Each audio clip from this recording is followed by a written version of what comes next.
start the class.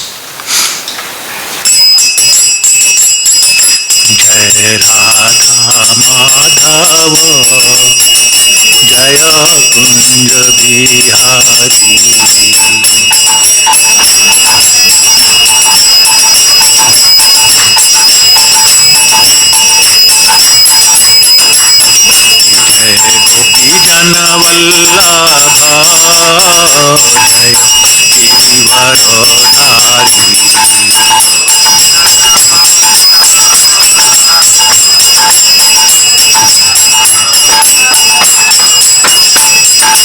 Yashodanandana bhaja janaranjana Yamuna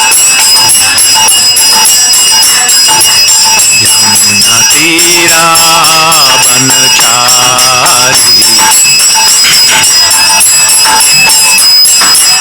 Jai Radha Madhava Jaya Kunja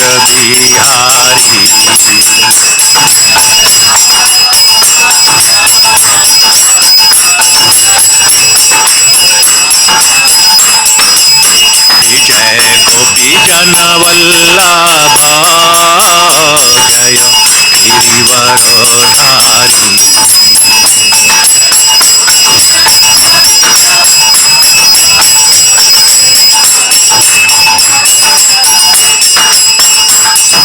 Yashodanandana Bhaja Janaranjana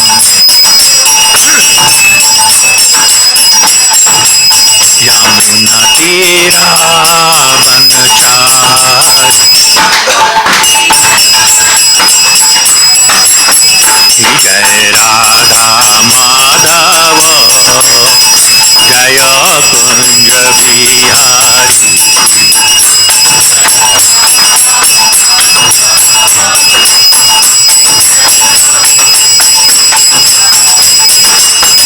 Jai Radha Madhava Jaya Kunja Bihari जय नित्य लीला प्रविष्ट ओम विष्णुपाद परमहंस श्री 108 श्री भक्तिवेदांत स्वामी श्रील प्रभुपाद की जय। ISKCON founder आचार्य BPT founder आचार्य श्रील प्रभुपाद की जय। समवेत भक्तवृंद की जय। प्रेम से कहो श्री कृष्ण चैतन्य प्रभु नित्यानंद श्री अद्वैत गदाधर श्रीवासादि गौर भक्तवृंद की जय। श्री श्री गौरनिताय की जय। श्री श्री कृष्ण बलराम की जय। श्री श्री ललिता विशाखा श्री राधा श्याम सुंदर की जय। गौर प्रेमानंदे हरि बोल। ऑल ग्लोरी श्री प्रभुपाद जय। हरि बोल। Radha Krishna all glory Shri Krishna all glory. ओम ज्ञानतिमिरान्धस्य ज्ञानाञ्जनशलाकया चक्षुरुन्मीलितं येन तस्मै श्रीगुरुवे नमः। श्री चैतन्य मनोभीष्टं स्थापितं येन भूतले स्वयं रूपः कदा मह्यं ददाति स्वपदान्तिकं। वन्दे अहं श्रीगुरु श्रीयुतपदकमलं श्रीगुरून् वैष्णवांश्च श्रीरूपं साग्रजातं सहगण रघुनाथान्वितं तं सजीवं साद्वैतं सावधूतं परिजनसहितं कृष्ण चैतन्य देवं श्रीराधा कृष्ण पादान् सहगण ललिता श्री विशाखान्वितांश्च। हे कृष्ण करुणा सिंधु दीनबंधु जगतपते गोपेश गोपिका कांत राधा कांत नमस्तुते। तप्त कांचन गौरांगी राधे वृंदावनेश्वरी वृषभानुसुते देवी प्रणमामि हरिप्रिये। वाञ्छाकल्पतरुभ्यश्च कृपा सिन्धुभ्य एव च पतितानां पावनेभ्यो वैष्णवेभ्यो नमो नमः। जय श्री कृष्ण चैतन्य प्रभु नित्यानंद श्री अद्वैत गदाधर श्रीवासादि गौर भक्तवृंद। हरे कृष्णा कृष्णा कृष्णा हरे हरे हरे राम राम राम हरे हरे। ओम नमो भगवते वासुदेवाय। ओम नमो भगवते वासुदेवाय। ओम नमो भगवते वासुदेवाय। Hare Krishna. So a lot of senior people here. I want to get your permission and blessings to say some words that actually might be beneficial. And I understand there are some very, very new people and they're very senior people, so it will be going to be mixed audience, I should say. So I'll try to maintain that balance so everybody can understand. So for those of you who are not familiar with these classes, we are reading from Srimad Bhagavad Gita. It's the first chapter, very first chapter, titled Observing the Armies. And we're doing verses 16 through 18. And the reason we're doing 3 is that only the last one has a purport. And the, and the tradition is that we discuss the one with the purport, the others we read. So the first 2, 16 and 17, I simply read. And you please repeat after me, number 18. Ananta Vijayam Raja Kunti Putro Yudhishthara Nakulaha Sarvadevascha Sughosha Mani Pushpakau. Number 17. Kashyascha Parameshwasaha Shikhandi cha Maharathaha Drashtadimno Viratascha Satikischa Aparajitaha. So number 18 is here on the screen. Please repeat after me. Drupado Draupadeyascha Sarvashah Prithivipate Saubhadrascha Mahabahu Shaṅkhaṁ dadhmau prathak prathak Drupado Draupadeyascha Sarvashah Prithivipate Saubhadrascha Mahabahu Shaṅkhaṁ dadhmau prathak prathak Drupado Draupadeyascha Sarvashah Prithivipate Saubhadrascha Mahabahu Shaṅkhaṁ dadhmau prathak prathak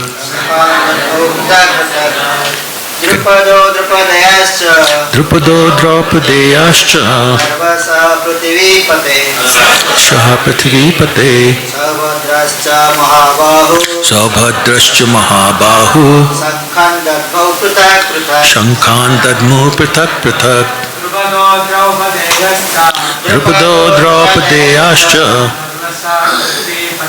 Sarvashah Prithivipate Saubhadrascha Mahabahu Shaṅkhaṁ dadhmau prathak prathak. Mataji's? Drupado Draupadeyascha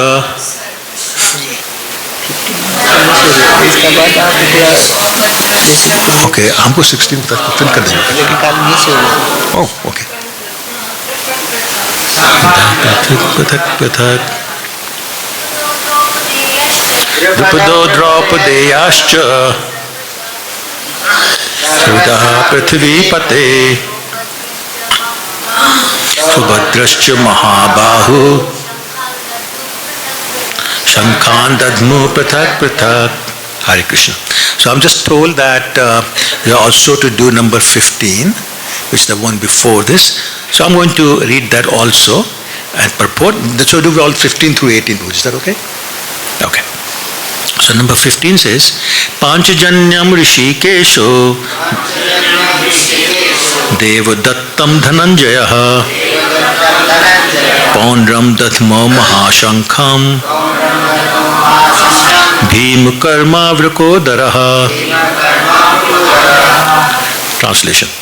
Lord Kṛṣṇa blew his conch shell called Pāñcajanya. Arjuna blew his the Devadatta.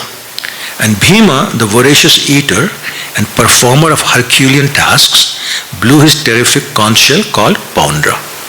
Purport by Srila Prabhupada. Jai Srila Prabhupada. Lord Kṛṣṇa is referred to as Hṛṣīkeśo in this verse because he is the owner of all senses.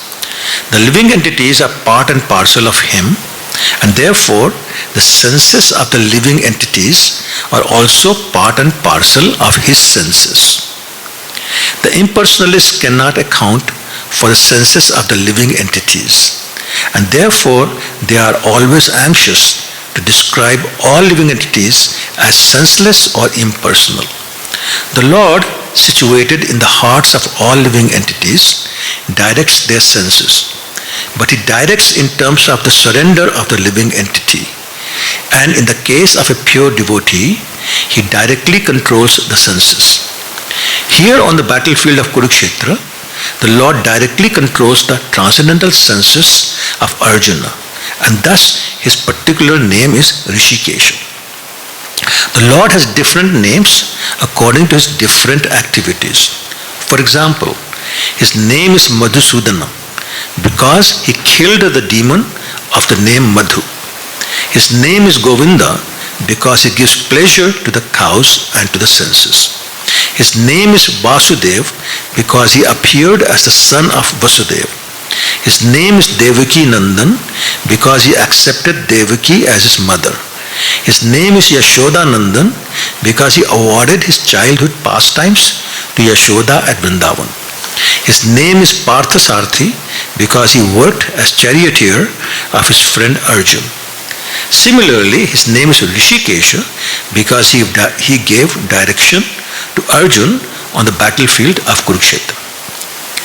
Arjuna is referred to as Dhanañjaya in this verse because he helped his elder brother in fetching wealth when it was required by the king to make expenditures for different sacrifices. Similarly, Bhīma is known as vṛka-udaraḥ because he could eat as voraciously as he could perform herculean tasks such as killing the demon Hidimba.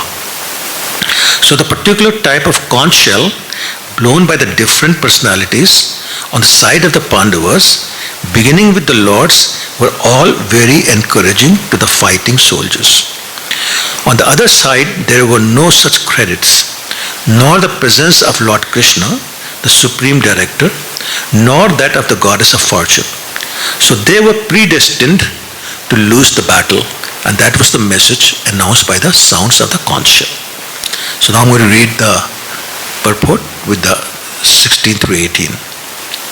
Translation first. King Yudhishthir, the son of Kunti, blew his conch shell, the Ananta Vijay, and Nakhul and Sahadev blew the Sughosha and Manipushpa. That great archer, the king of Kashi, the great fighter Shikhandi, Dhrishtadyumna, Virat, the unconquerable Satyaki, Drupad, the sons of Draupadi, and the others, O king, such as the mighty armed son of Subhadra, all blew their respective conch shells. Purport by Srila Prabhupada, Jai Srila Prabhupada. Sanjay informed King Dhritarashtra very tactfully that his unwise policy of deceiving the sons of Pandu and endeavoring to enthrone his sons on the seat of the kingdom was not very laudable. The signs already clearly indicated that the whole Kuru dynasty would be killed in the great battle, beginning with the grandsire Bhishma, down to the grandsons like Abhimanyu and others, including kings from many states of the world, were all present there, and all were doomed. The whole catastrophe was due to King Dhritarashtra because he encouraged the policy followed by his sons. So, with long purports and 4 verses, so hopefully I won't lose you all. For those of you who are new, I'm going to describe a little bit of the background so that you can understand what's happening. And basically the background is that a family of basically 2 cousins who are at war because one side is unfair, irreligious, and trying to cheat the rightful owners of the kingdom from them. And there's a great deal of effort made by the 2 families are called Kauravas and Pandavas, by the way. Kauravas are the bad guys, Pandavas are the good guys. So Pandavas have tried very hard to be very tolerant, respectful, accepting of the injustice, all those kind of things. But Kauravas have not been satisfied, they want everything. Lord Kṛṣṇa gets involved, he goes there with a peace proposal, they're not interested. They're not interested in any compromise. Finally, there's no alternative left but to have the war. Now, the 2 battles, the 2 sides, the Kauravas and the Pandavas, their armies are face to face now on the battleground. Their just before the war starts, Arjuna, the main character of this book, Bhagavad Gita, asks Lord Kṛṣṇa to take his chariot in the middle of the armies so he can see who's there to fight with him. And when he sees that the people fighting against him are his very close relatives, like uncles and grandfather, cousins, etc., he feels great deal of compassion for them. And he says to Lord Kṛṣṇa, I can't fight my relatives. I love these people. How would I kill them? And if I kill them and I got the kingdom, how would I enjoy it? Because my hands would be tainted with the blood of my relatives, my close ones. So therefore I shall not fight. And this is at that time that Lord Kṛṣṇa speaks to Arjuna, and that dialogue is known as Bhagavad Gita, which is this book that we're reading. This book is part of a greater book called Mahabharata, written by Vedvyas, and also describes the whole history of these two families, including the war. Now some of you may know, may not know, that we assume that although the dialogue between Lord Kṛṣṇa and Arjuna happened before the war started, but this book here starts with a character by the name of Sanjay, who was the chariot driver of the king Dhritarashtra, the father of the Kauravas. But that dialogue between Sanjay and Dhritarashtra happens on the 10th day of the war. And what happened was that Dhritarashtra was very confident that he will win, his side will win, so he didn't care. But on the 10th day, Bhīshma fell. Bhīshma, the great general, the great grandfather, he fell. And that's when Dhritarashtra got very nervous. So he called Sanjay's chariot driver, who's not in town.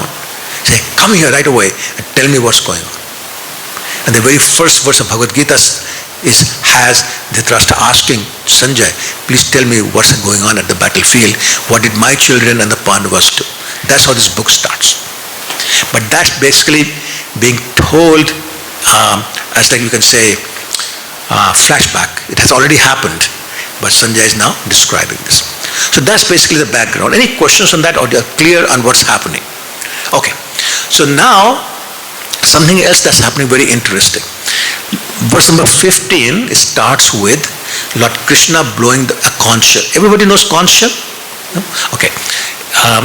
And then it's followed by Arjuna and then Bhīm, and then it is Yudhishthir, Nakul, Sahadeva. It's many characters. So two questions come to mind automatically. One question is, why are we interested in so many names? Like about 20-25 names have been mentioned here. And maybe not 25, about 20 names have been mentioned here. And not all of them are A, we are familiar with. B, how does it help me with my devotional service? So why do I care for them? Like it says Virat and Drashtadyumna and Satyaki and Kashiraj. Why do we care? So we'll try to answer both those questions in this class today. Okay? So first principle we also have to understand is, why is this war happening? We may on the surface think that's because of the greed of one side of the family, which is the Kauravas and their father Dhritarashtra. That is only an external explanation of why this war happens. The real reason for the war happening is Lord Kṛṣṇa wanted this war to happen. Remember, Lord Kṛṣṇa's, one of the external reasons for Lord Kṛṣṇa's appearance in the material world was to get rid of the heavy weight that the planet Earth, Mother Earth was feeling because of the atrocities that all these kings were performing. They almost become like demons, and it was a real serious weight on Mother Earth. So she had requested to please get rid of this. So again, I keep saying external because that's not the real reason, but that's one of the reasons. So Lord Kṛṣṇa had come here with a plan to have this war. And that is why we see in this war, actually, in this war 640 million people died. That's almost half of India's current population. That's probably more than all of Europe combined and maybe South America combined, 640 million. So that many people died. So Kṛṣṇa made sure that there was a series of events that happened. We'll have all these people get collected in one place. So he doesn't have to work so hard, travel place, and get them all killed in one place. So that's one thing. The second thing, it shows that whenever there's fight between two people or two families, there's always people taking sides. I'm on this side, I'm on this side, I'm on this side. It's just somehow people find a reason to join one or the other side. Sometimes because I like you, I don't like them. Sometimes because he's my enemy, you are their enemy, therefore you're my friend. The enemy of the enemy is my friend. That kind of logic. And some is like, I want to fight. So let me just get involved and put a few punches on. So that's the reason why all these people get together. Which is also very interesting, because if you just look around this room, all of us here probably didn't meet before. For most of us, somehow Kṛṣṇa planned us to be here. Similarly, in our families, who knows, or in the friend circle, who knows where we were 10 years ago, 20 years ago, 30 years ago, 50 years ago. A lifetime ago, who knows where we were. But somehow or the other, we have been put together in one place for a short period of time. We see that in our real life, in our family, in our friend circle, etc. So similarly, Kṛṣṇa makes arrangements to put all these people together, so it's easy to kill them. Okay? And I keep saying this is the external reason, not the real reason, but it was his plan. And that is why he would inspire people like Bhīma-Karmā, who's a pure devotee, he's a Mahajan.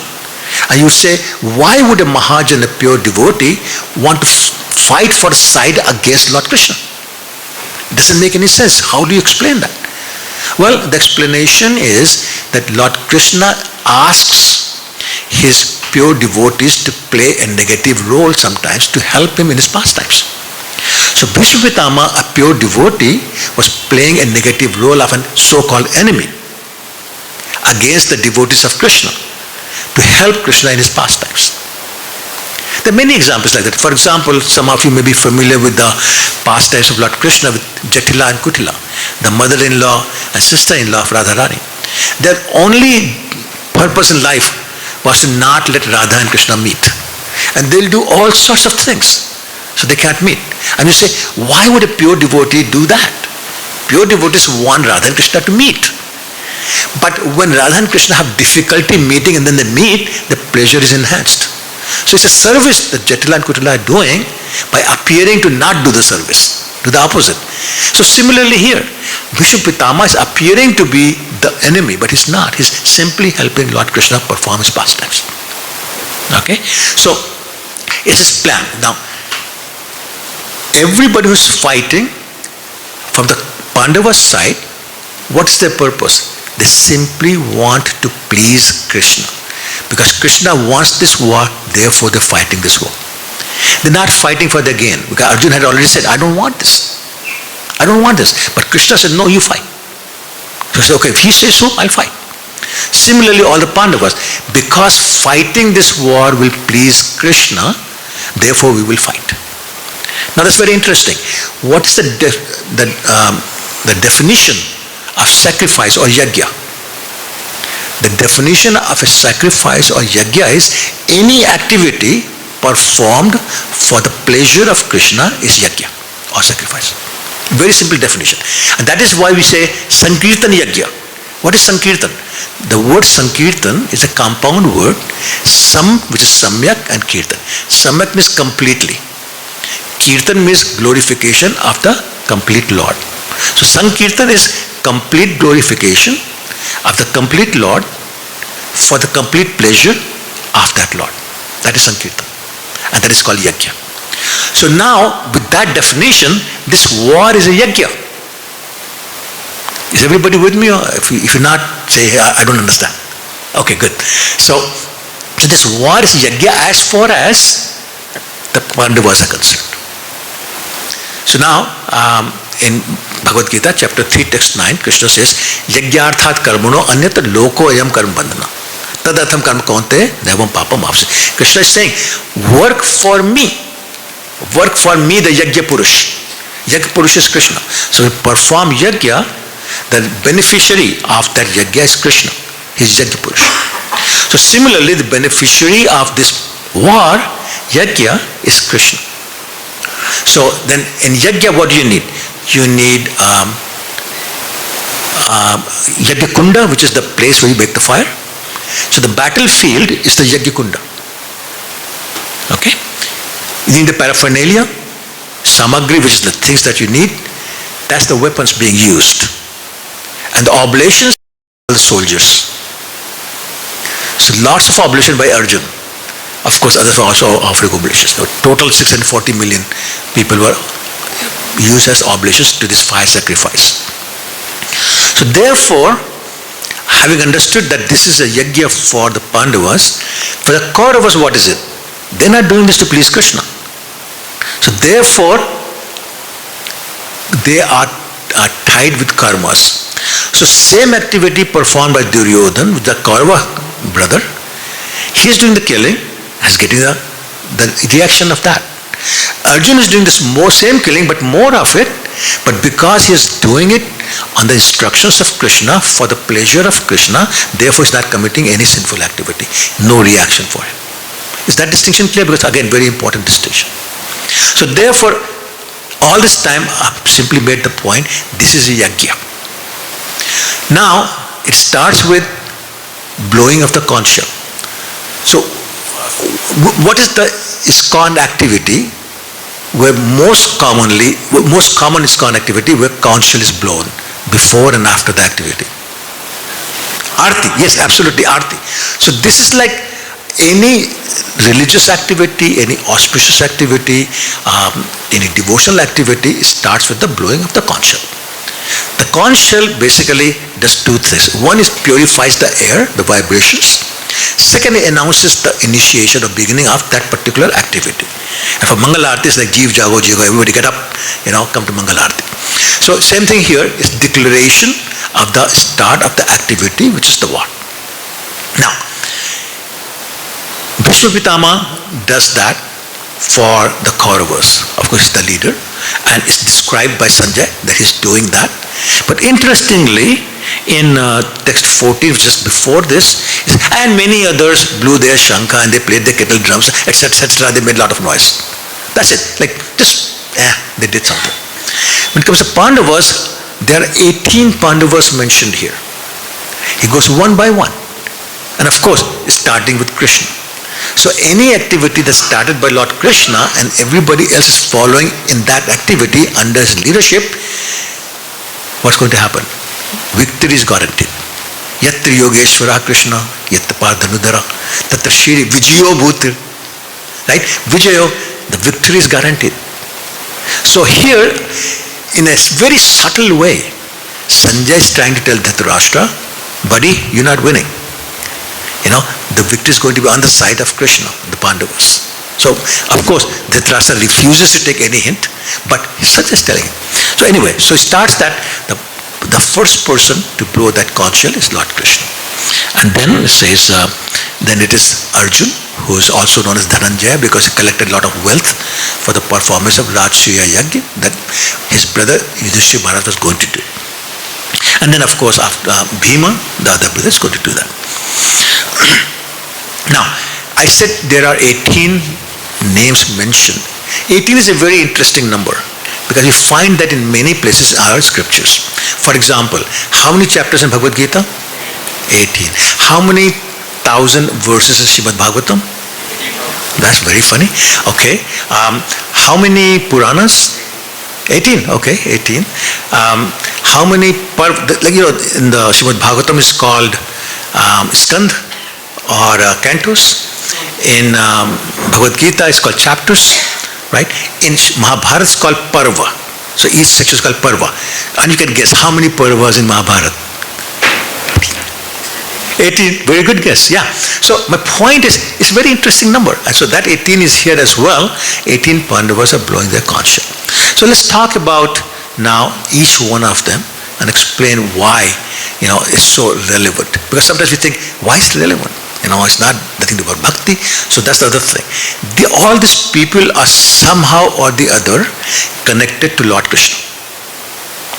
And we, the devotees, the aspiring devotees, worship, appreciate, are interested in anything and anyone that's connected to Krishna. And that is our interest in all these names, but they're all connected to Krishna in some way or the other.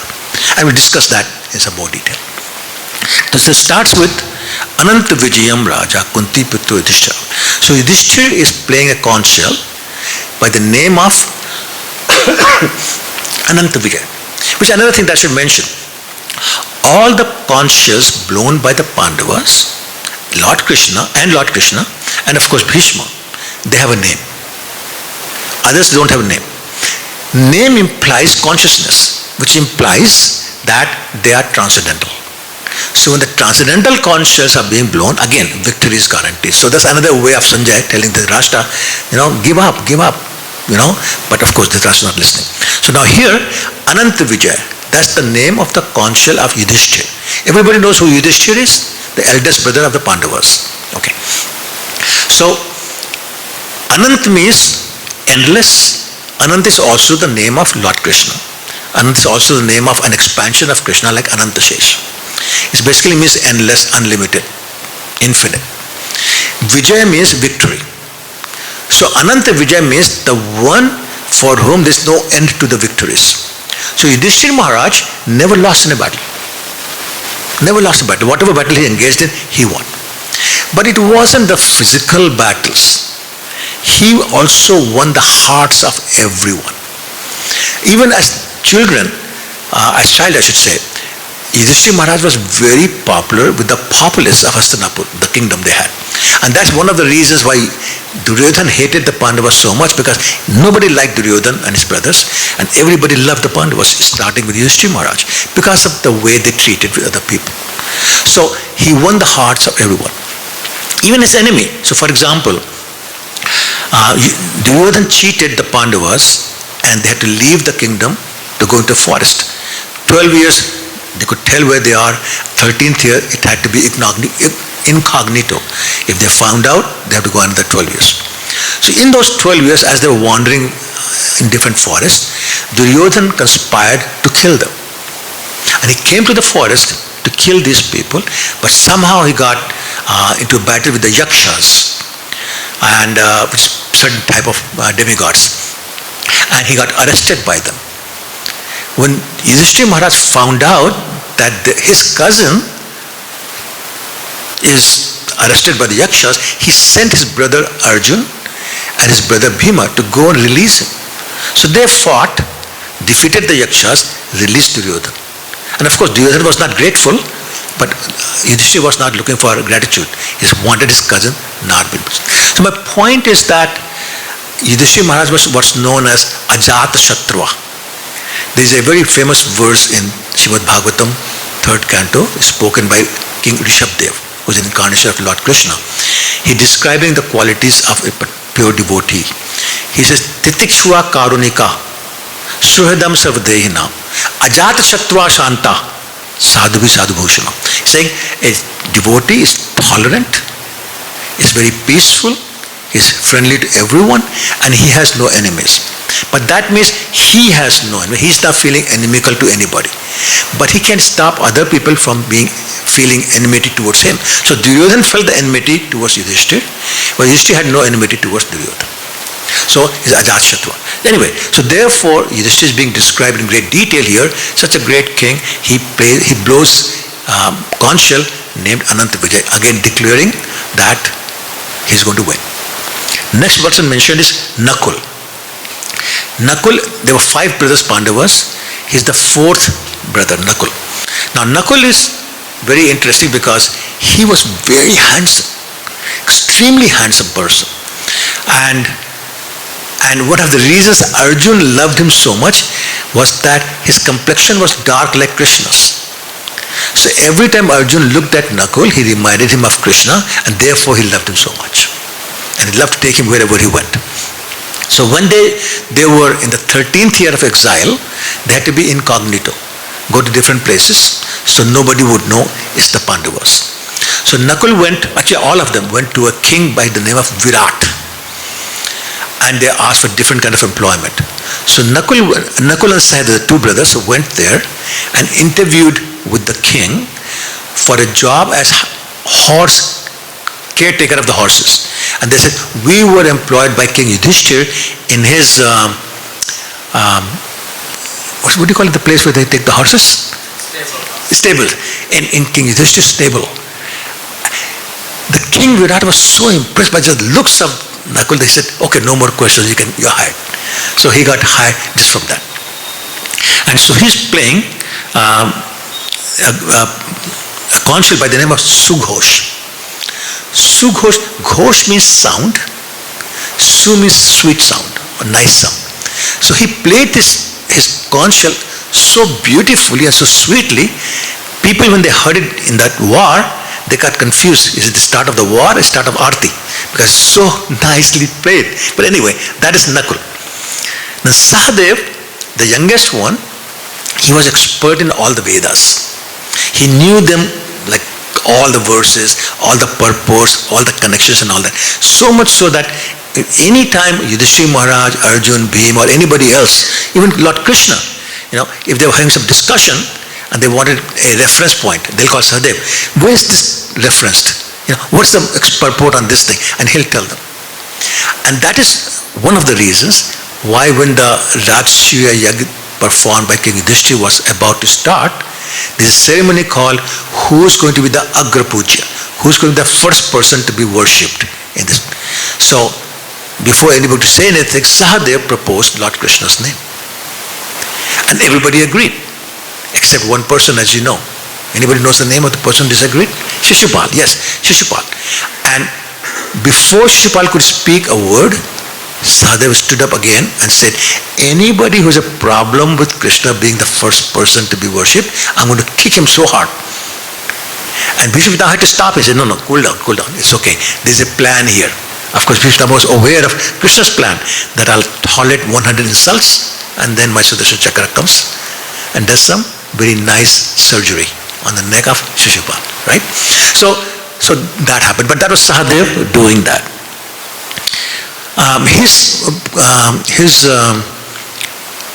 conchshell is called Mani Pushpa. Mani means jewelry or jewels, gems, diamonds and rubies and all those kind of things. Pushpa means flowers.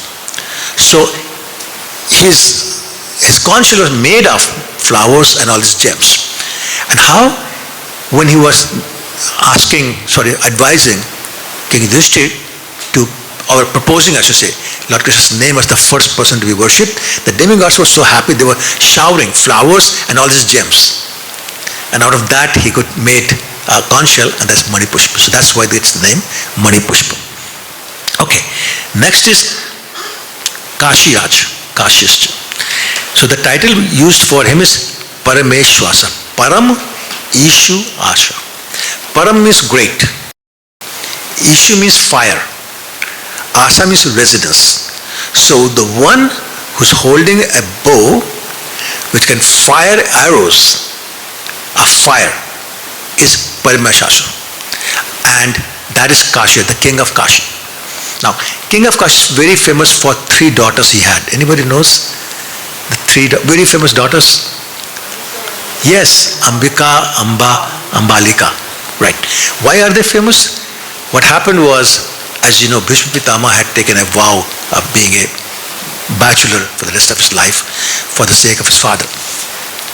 And then father passed away, and the 2 sons, one son was left, and he wanted to get married. So Bhishma took upon himself to find the brides for him. Kashiraj had arranged the Swayamvar, which is the what's called? But the marriage is outsourced to the bride. You find your own husband, but the husbands are going to show up. Potential husbands are going to show up. So all the people show up, and the girl or the girls go around with the garland in their hand. They choose the one they like, and they put the garland, and that's the marriage. So all sorts of kings and princes had come because these 3 girls were very beautiful. And Bhishma Pitama decided, no, these girls are good for my grandson, or my son, sir, my nephew. No, not nephew, brother, my brother. So he went and kidnapped all 3. and defeated all the kings there, and he came out. As he was taking them to his house, one of them, Amba, said, "Sir, I just want you to know that I've already given my heart to somebody else, and that is King Shalva. So I really can't marry you, brother." So he said, "Yeah, you're right. I agree. I'll make sure I personally deliver you to your beloved." He took him to that house. But King Shalva said, "Sorry, I can't take you anymore." Why? Because you have been touched by another man, Bhishma. Bhishma is like father, but it doesn't matter. You've been touched by another person's hand, therefore I reject you. So now she cannot marry King Shalva. So she said, "Fine, okay, King Bhishma, I'm now ready to marry your brother." Bhishma says, "I'm sorry, your heart belongs to somebody else. I cannot let you marry my brother." So that possibility is gone. So she turns around and says, "Okay, you are responsible for this Bhishma.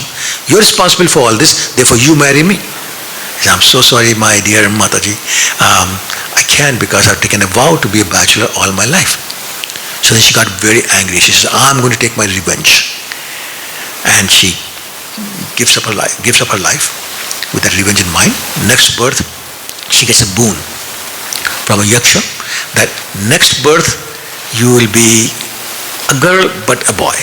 I'm not sure, but okay. So the next birth, he's born to another king, Drupad, who's also the father of Draupadi. Draupadi and Drashtadyumna, the two brother and sister, which are born out of fire sacrifice. But anyway, so this got born, but he's born a girl. For whatever reason, the king had declared that I'm a boy. So he started dressing him up as a boy, training him as a boy, but he was a girl. And although he was very good at fighting, but still a girl. So another king came and said, "I want to marry my daughter to your son." King said, "Okay." They got married. Now this girl is really worried. How do I spend time with my wife? So he ran away. He ran away and met a yaksha. It's another kind of demigod in the forest, told his problem. And the yaksha said, "Don't worry, for 1 year we'll change sex. So I become a female, you become a male. For 1 year, but after 1 year come back, and then we exchange again." He says, "Okay, at least 1 year I get the chance to prove." So he goes back as a boy, proves to the father-in-law, "I'm a boy," and then they live. In the meantime, there's an attack on the kingdom.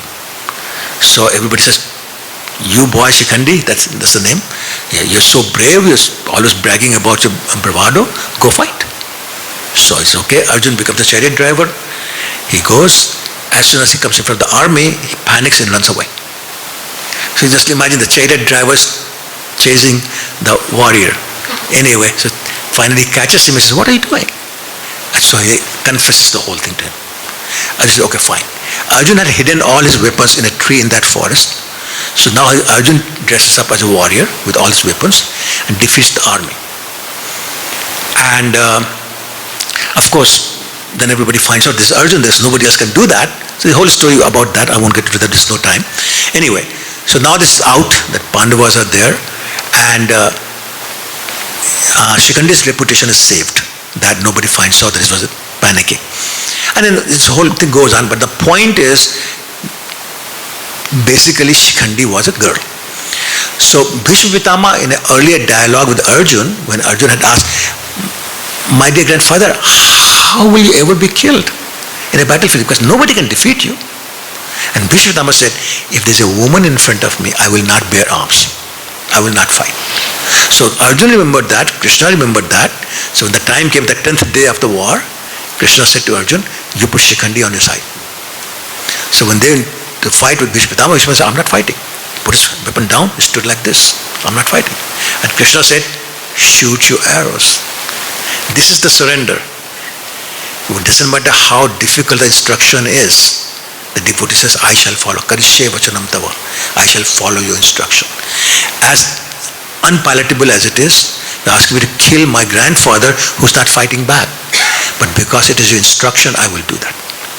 So Shikhandi has been mentioned here is that personality that became the cause of Bhishma Pitamaha's falling down. So he's blowing his conch shell. Let's see.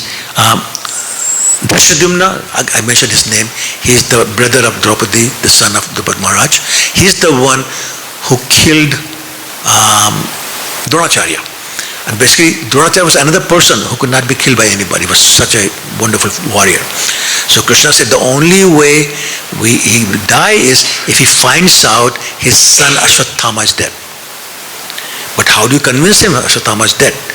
So Kṛṣṇa said, only if Yudhishthira Maharaj says Ashwatthama is dead, then he'll believe it, he'll stop fighting. And Yudhishthira Maharaj said, I'm sorry, my Lord Kṛṣṇa, I'm not saying that. I'm Dharmaraj, I'm not supposed to lie. So I'm not going to tell a lie. So Kṛṣṇa said, there's a compromise.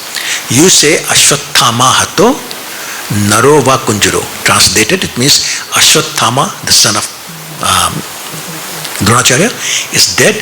But I don't know whether I'm talking about the elephant, which is another elephant by the name of Ashwatthama, or the son of Dronacharya. So Yudhishthira Maharaj says very loudly, Ashwatthama is dead. Before he speaks next sentence, Lord Kṛṣṇa blows his conch shell. So Dronacharya cannot hear, and Yudhishthira Maharaj says, I'm not sure whether it's the man or the elephant. So Dronacharya says, okay, my son is dead, I don't want to fight anymore. He comes out, down his chariot, sits down in Samadhi. Drishtadyumna runs and chops his head off. So that's Drishtadyumna. So he's playing his conch shell. Then he says, Virat. So we talked about Virat and his father.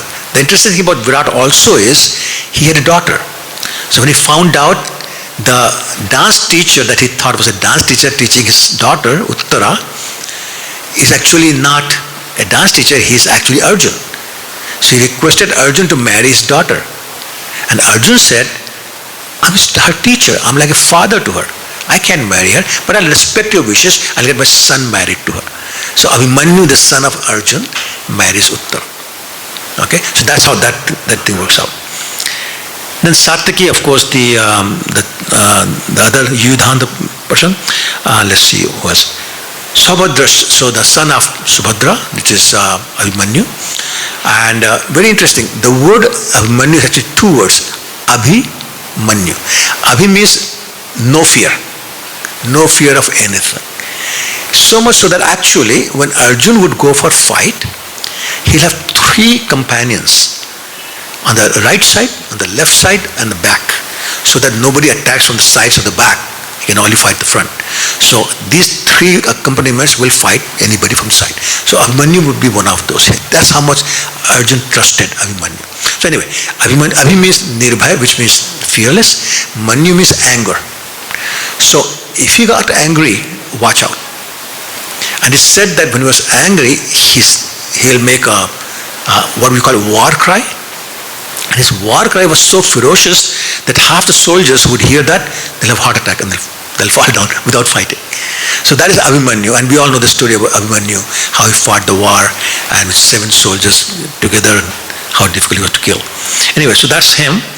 And then the point being made is that all these people played their conscience one by one, basically causing fear in the hearts of all the enemies, which is the Kauravas. Yes, thank you. So here it's being mentioned that all this is done very tactfully by Sanjay to simply convince his boss Dhritarashtra, stop this war now. 10 days have already happened. Bhishma Pitamaha is down, he cannot fight anymore. You don't have many people left. Dhritarashtra's calculation was, I have 100 sons.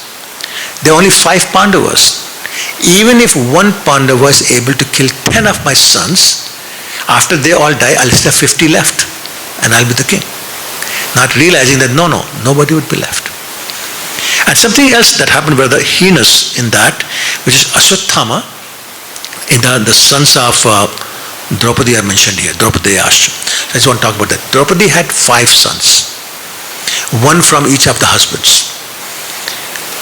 So they were sleeping in the tent at night. So what happened was, in those days the convention was that in the beginning of the day, at sunrise, the conches will be blown to signify the start of the war.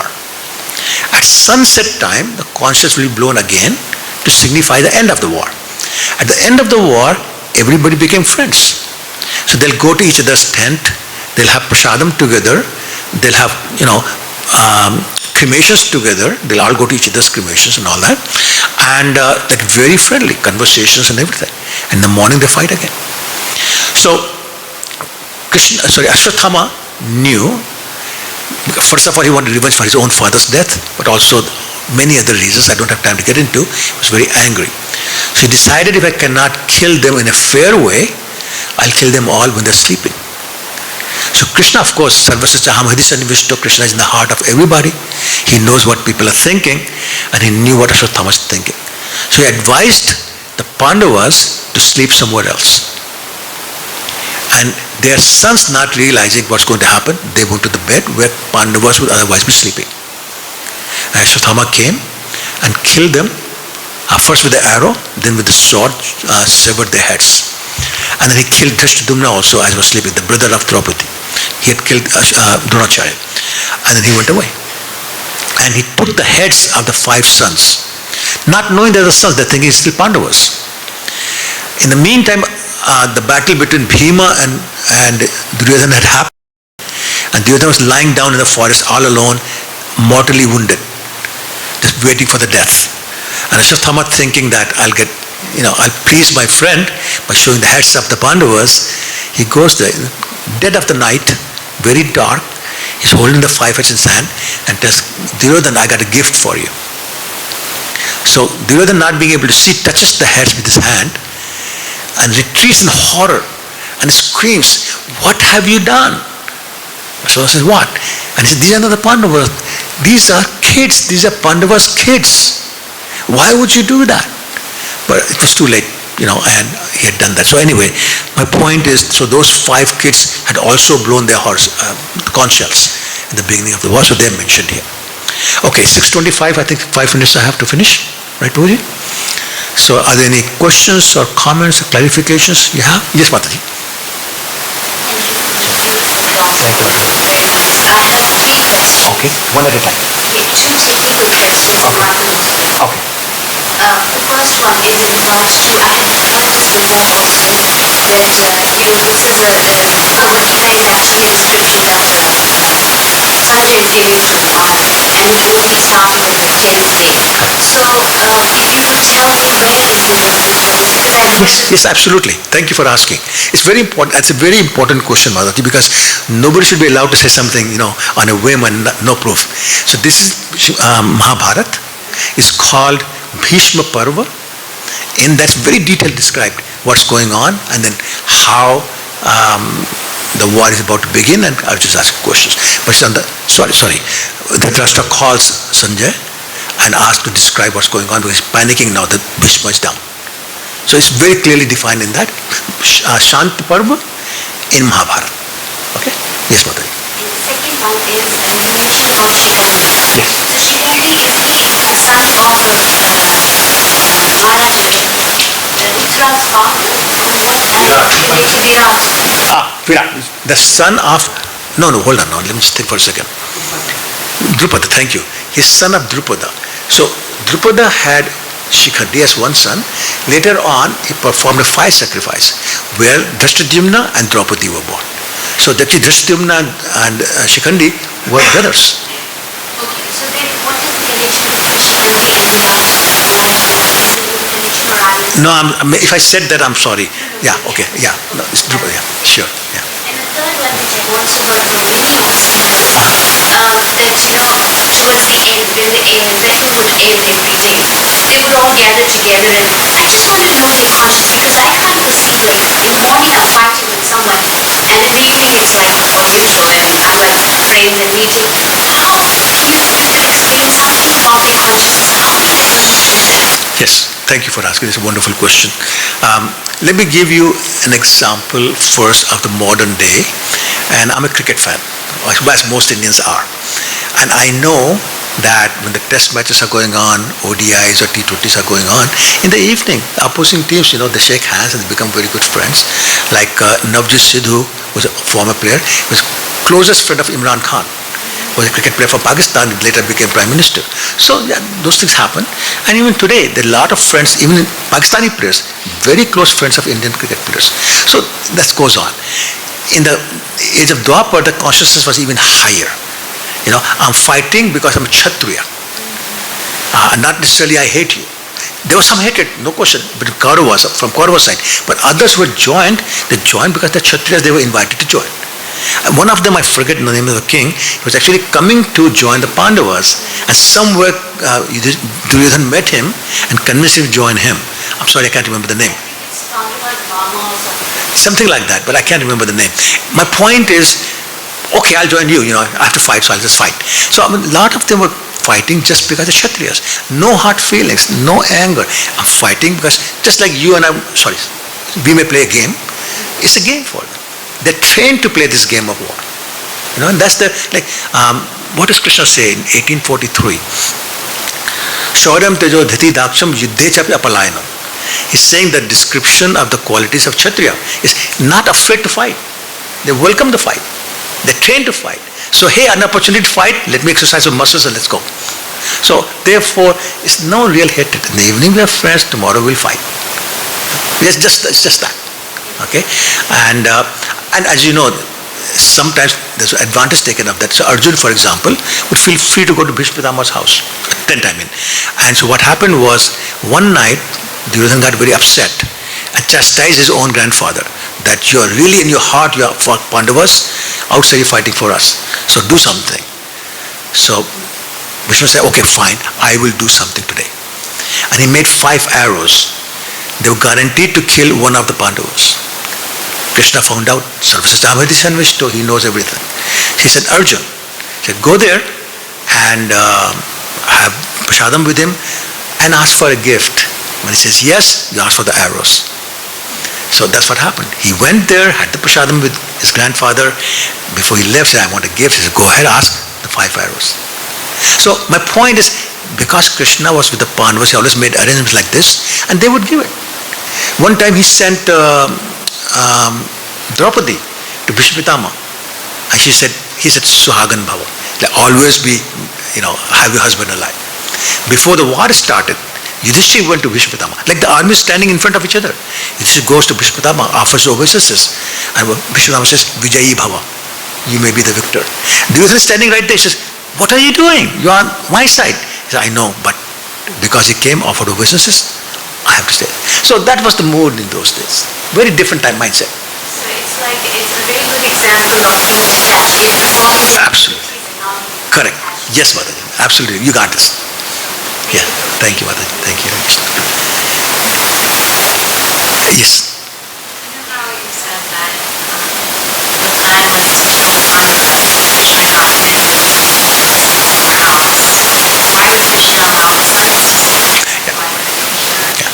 Yeah. So once again, it's the way Krishna wanted to wrap up the whole thing. So remember, lots of soldiers on the Pandava side also died.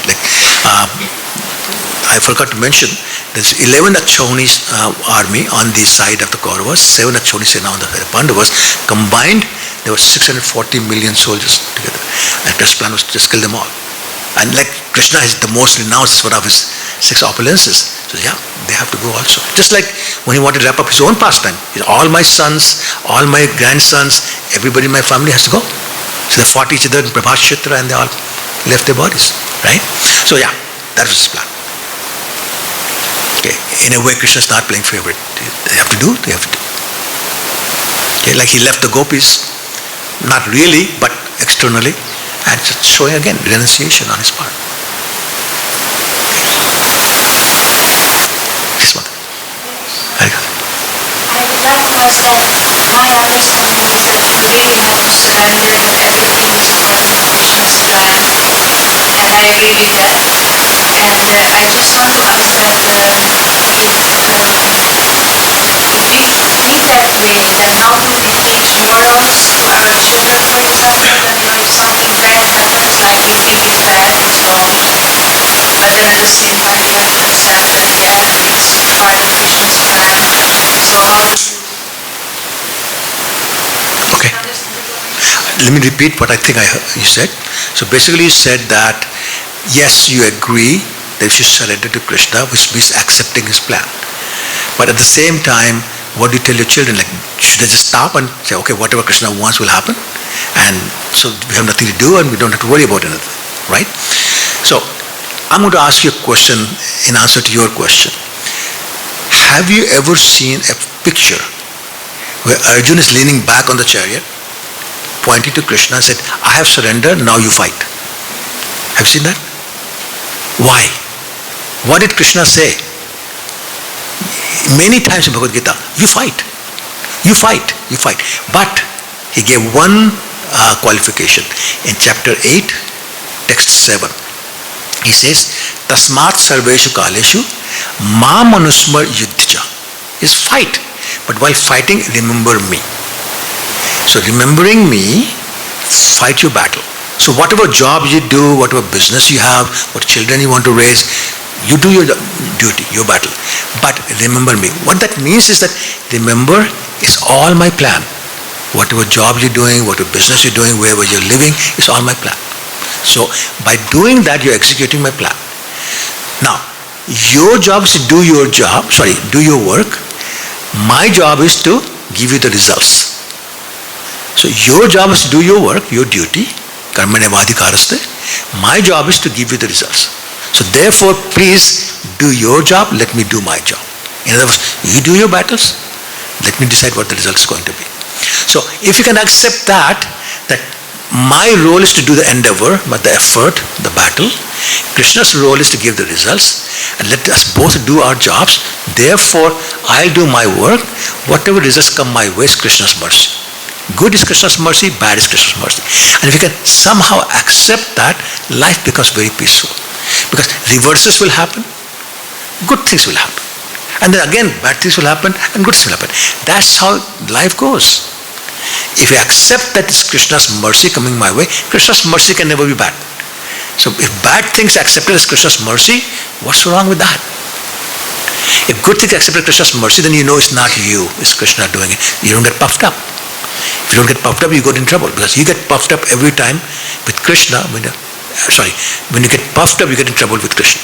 It doesn't matter who you are. You may be Radharani, you may be Narad Muni, anybody. You get puffed up, you get in trouble. So this way, all the credit goes to Krishna. All the results of Krishna, I simply accept it as mercy, good or bad. And we raise our children the same way. A child may grow up to be a wonderful devotee. A child may grow up to be a real rascal in the same family. Right?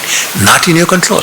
But your role is to give the values, give the devotional learnings, the books, the environment, the association. After that is Krishna's mercy. There will be a Ravan born to Vishrava Muni. There will be Prahlad born to Hiranyakashipu. There will be Virochan born to Prahlad Maharaj. You don't have control over it. Accept. The more we can accept that, the happier we are. More at peace we are. And we should know, we can't change that. It's Krishna's plan, we can't change that. Krishna is giving the results, we cannot change that. That's it. So accept what you can change. Accept that you don't have any control over. Are you a happy person? Did I answer your question? Okay, that's good, thank you. Okay, so I don't know if any time constraints or any other. Okay. Thank you so much. Hare Krishna.